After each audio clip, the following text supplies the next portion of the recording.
Your drive to and from Newport News Shipbuilding could change, and this road is going to look a lot different in the coming weeks. Construction crews with the City of Newport News will replace the Huntington Bridge.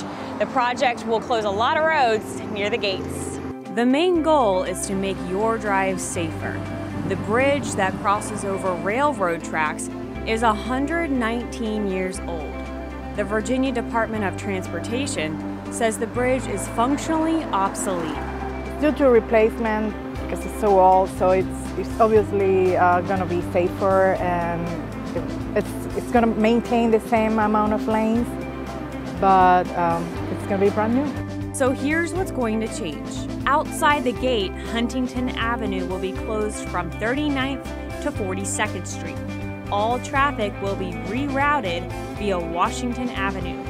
You will also see a new traffic light at Washington Avenue and 42nd Street. And right in front of Building 86, a pedestrian fence will go up to help you get to the designated 42nd and 39th Street crosswalks. The railroad cut on 40th Street will be blocked to traffic. We understand it's going to be an inconvenience for the traffic, but the city has prepared a traffic plan, and they're always willing to hear our problems and accommodate to our issues. So the advantages would be that the bridge will be more structurally sound, it would be more reliable, and hopefully for many, many years to come, it would be just safer for everybody's commute.